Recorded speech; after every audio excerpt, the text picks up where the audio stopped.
ගරු මොහමුදු ඉස්මායිල් මන්ත්‍රීතුමා ඔබතුමාට විනාඩි 8ක කාලයක් තිබෙනවා. பிஸ்மில்லாஹிர் ரஹ்மானுர் ரஹீம். கௌரவ தலைமை தாங்கும் உறுப்பினர் அவர்களே, இந்த 10வது பாராளுமன்றத்திலே கன்னியுரையாற்றுவதிலே மிகவும் சந்தோஷம் அடைகின்றேன். அகில இலங்கை மக்கள் காங்கிரஸ் கட்சி ஐக்கிய மக்கள் சக்தியோடு இணைந்து போட்டியிட்ட காரணத்தினால் கணிசமான வாக்குகளை பெற்று கௌரவ ஐக்கிய மக்கள் சக்தியினுடைய தலைவர் சஜித் பிரேமதாசா அவர்களோடு அகில இலங்கை மக்கள் காங்கிரஸ் கட்சியினுடைய தலைவர் ரிஷாத் பதீன் அவர்களுடைய வேண்டுகோளை ஏற்று தேசிய பட்டியல் மூலம் இந்த பாராளுமன்றத்துக்கு தெரிவு செய்யப்பட்டிருக்கின்றேன். நான் பிரதிநிதித்துவப்படுத்துகின்ற மாவட்டம் வவுனியா, மன்னார், முல்லைத்தீவு போன்ற அன்னி தேர்தல் தொகுதியாகும். இந்த மாவட்டம் யுத்தத்தினாலும் இடப்பெயர்வினாலும் பாதிக்கப்பட்டு பல்வேறு தேவைகளையும் பல்வேறு இன்னல்களையும் அனுபவித்த ஒரு மாவட்டமாகும். இங்கு இந்த மூன்று மாவட்டங்களிலும் மூவின மக்களும் செறிந்து வாழ்கின்ற ஒரு பிரதேசமாக இருக்கின்றது. இந்த பிரதேசத்திலே யுத்தத்தினாலும் இடப்பெயர்வினாலும் பாதிக்கப்பட்ட பிரதேசத்திலே இந்த பிரதேசத்திலே பல்வேறு மக்கள் பல அசௌகரியங்களை முகம் கொடுக்கின்றார்கள். ஒன்று, இந்த பிரதேசத்திலே மக்கள் இடம்பெயர்ந்த காரணத்தினால் வனவள திணைக்களகம் அவருடைய சொந்த காணிகளை அபகரித்து எல்லை கற்களை போட்டுவிட்டு அவர்களை அந்த காணிக்குள் வெளியேறுமாறு கூறியிருக்கின்றார்கள். இதனால் அந்த விவசாயிகள் பல்வேறு துன்பங்களை அனுபவிக்கின்றார்கள். ஒரு காலத்தில் வவுனியா மாவட்டம் உப உணவு பயிற்சிகையிலே முக்கிய இடம் பெற்றிருந்தது. உளுந்து, கௌப்பி, சோளம் போன்ற பயிர்களிலே முக்கியத்துவம் பெற்ற அந்த பிரதேசம் இந்த வனவன திலகத்தினால் கல்லிடப்பட்ட காரணத்தினால் அது முற்றாக பாதிக்கப்பட்டு பல்வேறு துன்பங்களை அந்த விவசாயிகள் அனுபவிக்கின்றார்கள். அது மாத்திரமல்லாமல்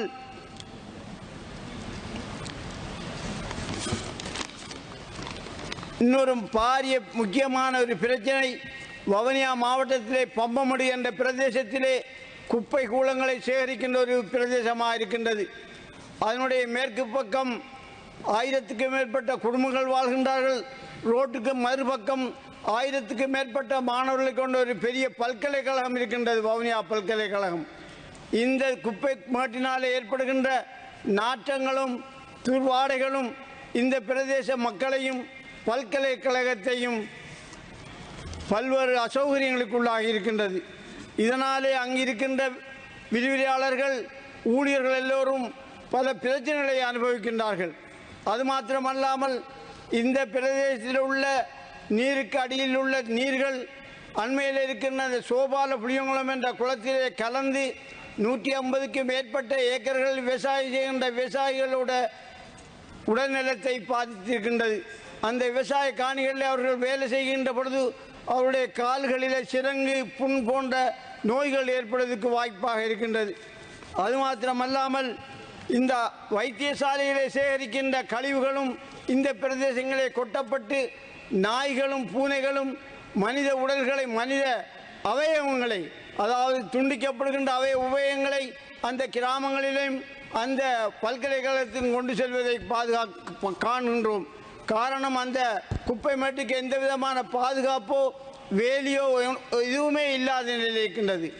ஆகவே கௌரவ சபைக்கு தலைமை தாங்கும் தலைவர் அவர்களே, இந்த விஷயத்தில் கண்ணும் கருத்துமாக இருக்க வேண்டும். காரணம், அந்த வவுனியா மாவட்டத்தில் நிறைய காடுகள் இருக்கின்றன.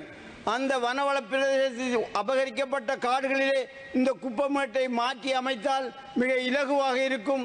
மக்களுடைய வாழ்க்கை தரமும் சுகாதாரமும் பாதுகாக்கப்படக்கூடியதாக இருக்கின்றது. வவுனியா மாவட்டத்திலே 800க்கு அதிகமான சிறு குளங்கள் இருக்கின்றன. இந்த குளங்களில் 235 குளங்கள் இன்னும் புனரமைக்கப்படாமல் இருக்கின்றது. ஆகவே இந்த குளங்களை புனரமைத்தால் 2 போக விவசாயம் செய்யக்கூடிய வாய்ப்பு இந்த மக்களுக்கு ஏற்படுகின்றது.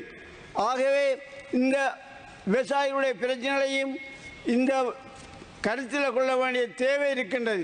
அது மாத்திரமல்லாமல் கௌரவ சபைக்கு தலைமை தாங்கும் தலைவர் அவர்களே, வெகு விரைவிலே உள்ளூராட்சி சபை தேர்தல்கள் நடைபெற இருப்பதாக நாங்கள் அறிகின்றோம். நன்றி, நாங்கள் அதையும் வரவேற்கின்றோம்.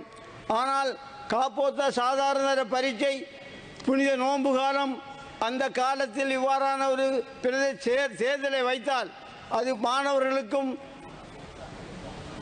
அந்த நோன்பு பிடிக்கின்ற முஸ்லிம்களுக்கும் பெரியும் அபகீர்த்தியை ஏற்படுத்தும் என்று நாங்கள் கருதுகின்றோம். ஆகவே இந்த விஷயத்திலே கருத்திலே கொண்டு அந்த நேர சூதியை மாற்றுவதிலே உதவுமாறு அன்பாக வேண்டிக் கொள்கின்றேன். இன்னொரு முக்கியமான விஷயம், இந்த மாவட்டங்களிலே யுத்தத்தால் பாதிக்கப்பட்ட மாவட்டங்களிலே விலைவாசிகளும் கஷ்டங்களும் மிக அதிகமாக இருக்கின்றது. தாங்கள் வருகின்ற அந்த உத்தரவாத விலைக்கு பொருட்களை பெறுவதற்கு சரியான இடங்கள் இல்லை.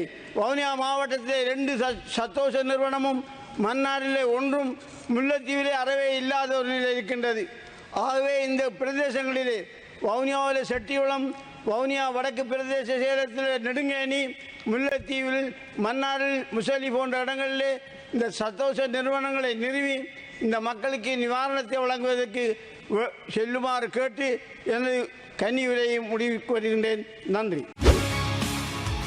செய்திகளை உடனுக்குடன் தெரிந்து கொள்ள உடனே சப்ஸ்கிரைப் பண்ணுங்க.